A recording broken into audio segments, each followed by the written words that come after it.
ایک ایسی شخصیت جس کو حق کی تلاش تھی، زندگی بھر کسی راہب کے پاس گزارا، اللہ کی یاد میں وقت گزارا، مگر جب وقت ان راہب کے انتقال کا وقت قریب آیا تو پوچھا اب مجھے کہاں جانا چاہیے۔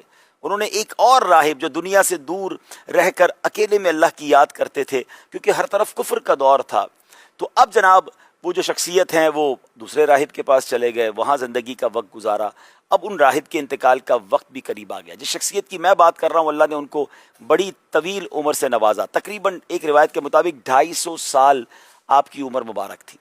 اب ان راہب نے کہا کہ اب میرے انتقال کا وقت بھی قریب آ گیا ہے، اب ایسا کرو تم ایک ایسی بستی میں چلے جاؤ جو کھجوروں والی بستی ہے، اور وہاں آخری نبی نے آنا ہے صلی اللہ تعالیٰ علیہ وسلم، ہجرت کر کے آئیں گے، تو اگر ان کا زمانہ پالو تو بس پھر ان کی غلامی اختیار کر لینا، اسی میں نجات ہے۔ اب ہوا ایسے کہ معلوم کیا تو وہ جو علاقہ تھا جہاں نبی پاک علیہ الصلوۃ والسلام کی ہجرت کے بارے میں بتایا گیا تھا، جس کو آج کے دور میں ہم مدینہ منورہ کہتے ہیں، وہ ان کے علاقے سے بہت دور تھا، پیسے نہیں تھے، ٹریول کیسے کرتے؟ پتہ چلا ایک قافلہ ہے جو اس بستی کی طرف جا رہا ہے، تو انہوں نے کہا پھر ایسا کرو مجھے بھی لے جاؤ۔ کہا کہ آپ کے پاس کیا سفر کے لیے اخراجات ہیں؟ اخراجات نہیں تھے۔ انہوں نے کہا ایسا کرو مجھے اپنا غلام ہی بنا لو۔ جی ناظرین، یہ کیسا سفر تھا زندگی کا کہ جس کے لیے انسان نے اپنے آپ کو ہی فروخت کر دیا کہ مجھے خرید لو، مجھے غلام بنا لو اور مجھے بس اس بستی میں پہنچا دو۔ سبحان اللہ، اس بستی میں پہنچ گئے، کھانے پینے کے لیے، گزر بسر کے لیے کھجوروں کو توڑا کرتے، باغ کی رکھوالی کرتے۔ خود فرماتے ہیں پانی کے مشکیزیں بھر بھر کے لاتا تھا، تو حال یہ ہو گیا کہ پیٹ جو ہے وہ کمر کے ساتھ جا کر لگ گیا۔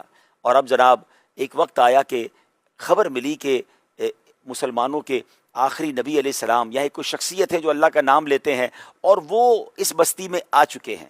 فوراً کھجوروں کا ایک تھال لے کر ان کے پاس گئے۔ اچھا، راہب نے نشانی بھی بتائی تھی کہ جب تم ان کو پالو تو ان کی نشانی یہ ہے کہ وہ صدقہ جو ہے وہ خود تناول نہیں کرتے، بلکہ جو تحفہ ہے اسے قبول فرماتے ہیں۔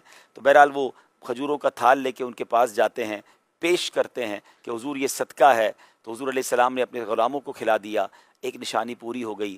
دوسرے دن پھر کھجوروں کا تھال لے کر جا کر پیش کرتے ہیں کہ حضور یہ ہدیہ ہے، یہ تحفہ ہے، تو سرکار دو عالم علیہ السلام نے اس میں سے کھجوریں تناول فرمائی۔ ایک نشانی اور بتائی گئی تھی کہ ان کی پیٹھ پر کبوتر کے انڈے کی طرح مہر ختم نبوت ہوگی۔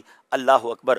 اب وہ کہتے میں نے دیکھا نبی پاک چادریں اوڑے کہیں تشریف فرما ہیں، اور ہوا سے کبھی کبھی چادر ہٹتی ہے، کبھی واپس آ جاتی ہے، کبھی میں دائیں جاتا ہوں کبھی بائیں جاتا ہوں کہ کسی طرح وہ مہر نبوت دیکھ لوں۔ اور سبحان اللہ، نبی پاک مسکرائے، جان گئے کہ دل کی کیفیت کیا ہے، اپنی چادر ہٹائی اور کہتے ہیں میں نے وہ ختم نبوت کی وہ مہر نبوت جو ہے اس کو دیکھا، اسے خوب